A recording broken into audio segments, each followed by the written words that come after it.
If you know anyone that's in insurance sales right here in South Africa, I wanted to share this video with them because by the end of this very video, I'm going to give you the exact system that you can use to fix your insurance sales problems once and for all.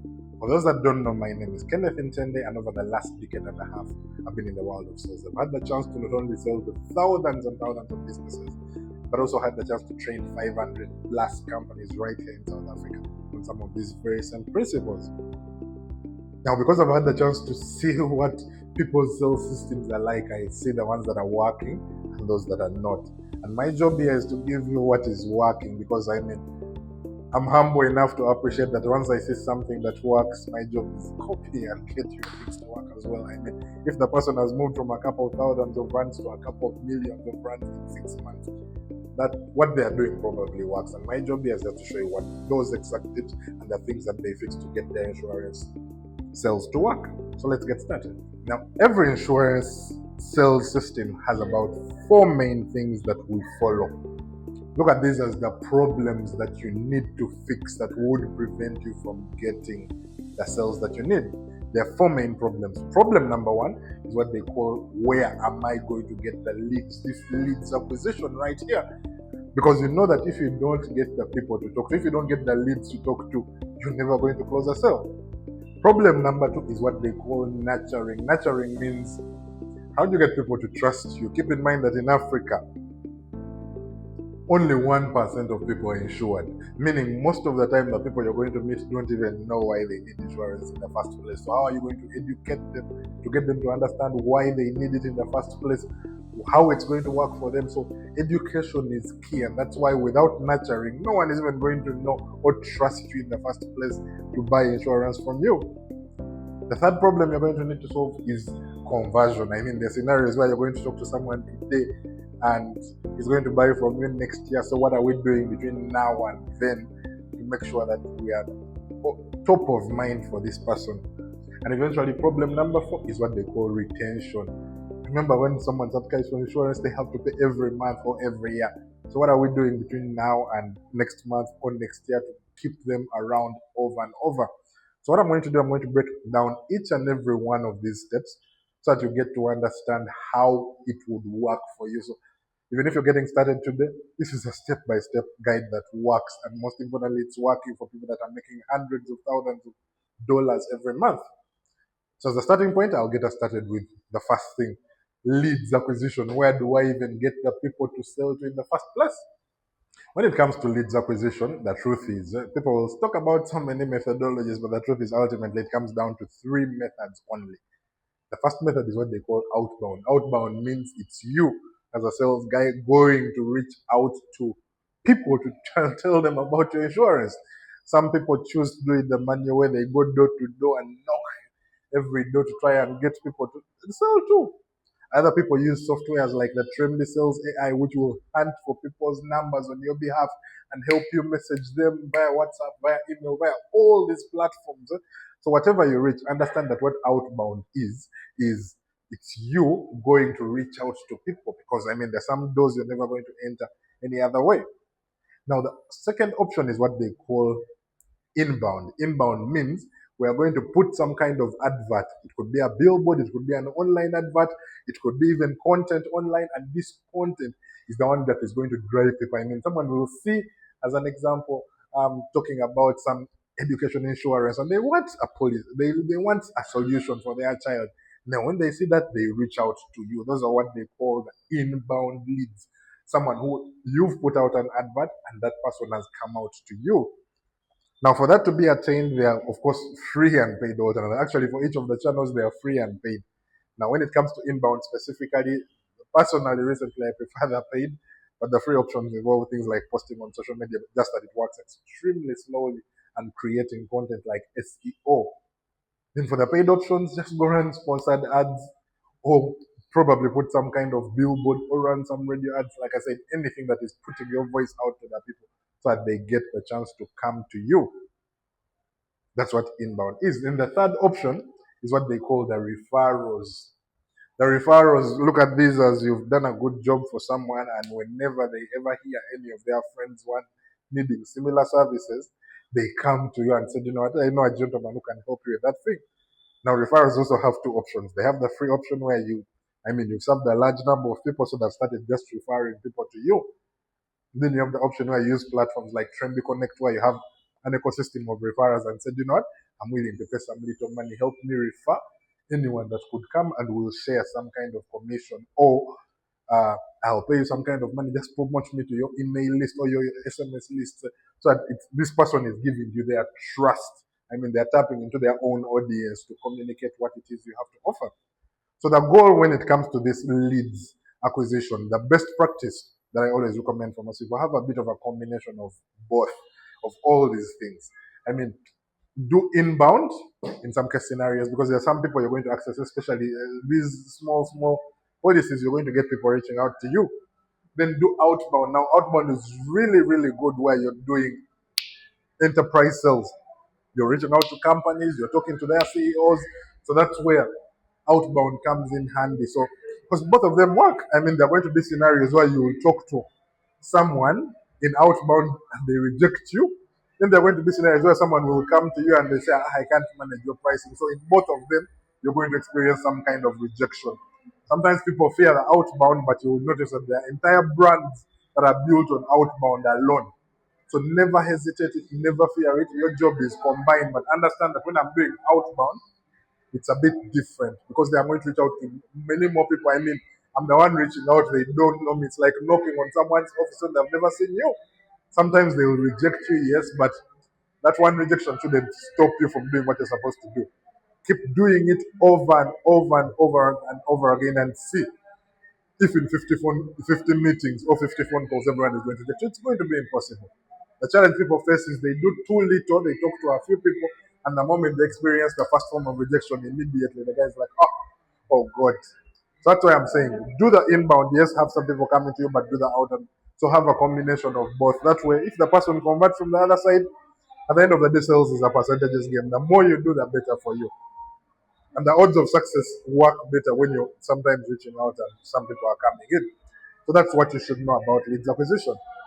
Once you get this lead, of course, that's just the beginning. You're going to get different types of leads. There are going to be some leads who are interested, the people who are going to buy from you immediately, but those are going to be very few. There are going to be others who they call warm leads. They are not yet really sure. I mean, it's the first time they're hearing about insurance. They don't even know what it requires. So they need a bit of education. It's not like they don't want your products, but they don't have enough information to make a decision. They're going to be called leads, people that might even call you scams today, and 6 months later they are buying from you. So understand that because insurance is a space that is relatively new in most parts of Africa, it gets a little bit difficult for you to just assume that I'm going to talk to people once and they're going to give me their money. No. For unlike other businesses, insurance depends largely on what they call nurturing. This nurturing right here. Now, the thing with this nurturing is look at it as the journey I take this person through to first of all get to understand how insurance benefits them. And number two, to get them to trust me as the guy they come to when it comes to anything related to insurance. Now, what I tend to recommend is use what they call marketing automation platforms. The thing is, the moment you're doing what they call leads acquisition, where you're going to get very many people you're talking to, and people are going to give you all sorts of stories. Some people are going to say, you know what, I don't have any information. So there are some people who are going to tell you, I'm not sure about you guys. So think about each and every one of their journeys and see what information would I need to send them between now and probably the next 3 months to help them change their mind over. If it's a warm lead, as an example, what information do they need? How do I educate them? If it's a cold lead, someone who is annoyed, how do I try and push them and think through what messages do I need to send them? What emails, what SMSs, what WhatsApps? Because each SMS you send influences someone's decision. There are scenarios where I have personally sent messages to someone for 6 months, and the person in the 6th month, that's when he receives a video from me explaining one topic in sales, and is like, this is the you guy. At the moment you sent this video, I related with it so much. Please, let's work together. And the person leaves me $2,000, and it's happening like instantly. But if I didn't keep checking on them, it means that opportunity was never going to arise. 90% of our business comes from follow up. In fact, the person that, according to Google, the person that follows up just 4 more times, their likelihood of closing that sale increases by over 87%. So when you're in the world of insurance, understand that even more than the leads acquisition, nurturing is the most important aspect of your insurance sales game. So make sure it's being done right. Use platforms like the Trendy Sales AI. The advantage of it is it offers a free marketing automation platform. All you have to pay for is your SMSs and the WhatsApps that you want to send. But other than that, it's absolutely free. As long as you don't need the leads, that I can guarantee is absolutely free. The problem you need to resolve is what they call conversion. What conversion means is, what are these tasks I need to accomplish in order to get someone to give me their money? They're going to be people you talk to them today, they tell you check on me again in 2 weeks, and a reminder somewhere in your CRM. After that, those 2 weeks, check on me again in a week. Add the task. Otherwise, when you're talking to 10 people today, 10 tomorrow, 10 the other day, the month will end when you've talked to 300 people. By the end of 2 months, those will be 600 people.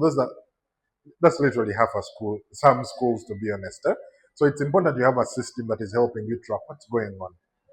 Who do I need to check on? What meetings do I have?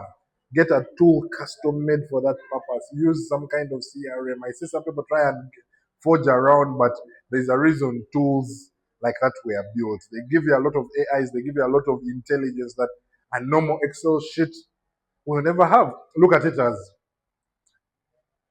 let's say you are a finance person. Yes, in theory, you can use Excel, but having a tool like QuickBooks gives you a lot more data. So implement a CRM for your tool. This one, I insist, have a system to track whatever is going on. Then eventually, number 4 is what they call retention. Retention, keep in mind that when someone buys insurance, even next month you still need to market to them in some way so that they pay the month after or the year after. You just selling today and keeping quiet, they'll pay 2 months and stop. So don't forget that it should be a part and parcel of you to keep checking. I recommend you still use the same marketing automation platform for nurturing. Add messages that are intended for retention. Add these messages into the system so that the AI and the marketing automation system sends these messages on your behalf. That way, even if you've forgotten, the person will receive reminders of their subscription. They will receive a message checking on them from you. For them, they will never know that it's a tool that is doing it. They'll just think it's you that's sending it. So, in a nutshell, if you solve these 4 problems, I can guarantee that you're going to have more sales. Just 3 months of you fixing these problems consistently will fix all the sales challenges you have. What I've learned the hard way is sales is not about having this genius person that is going to do everything and drive some magic. No, it's about, it's more or less like a formula. A plus B plus C equals to D, like math. So our A plus B plus C is get the leads. The truth is, if you talk to 100 people today, someone is going to give you money.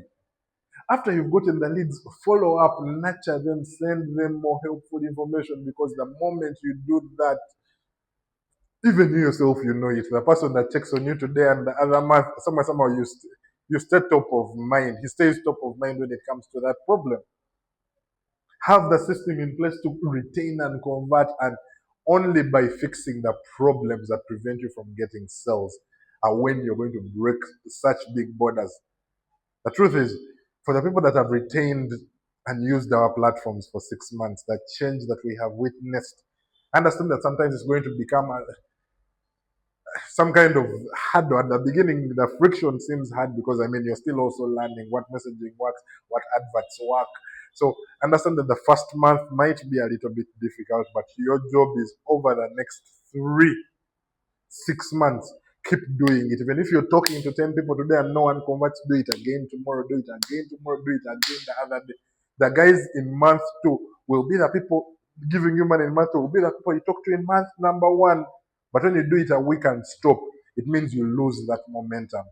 So ultimately, it comes down to one thing: solve these problems that prevent you from driving sales. And once you do that, automatically everything will begin to fall in place. If you're looking for a tool that can help you in this entire process, so we have a tool and a company that just does all this for you. You're looking for the leads, whether it's the outbound, whether it's the inbound leads that you want to come to you. we can solve all these problems for you. You want to nurture, we have the marketing automation software. You want to convert sales, don't struggle. The truth is, you want to retain customers, have this tool, because the guy that has our tool is going to have the impact of 10 times what the guy without our tool doesn't have. So in a nutshell, that's how you can fix your sales problems in 2026. Now, if you're looking for a solution, once again, check out tremby.com, or I'm going to leave my number here. Please feel free to reach out to me. We have the best possible solution that will help you within your insurance sales. Bye bye for now.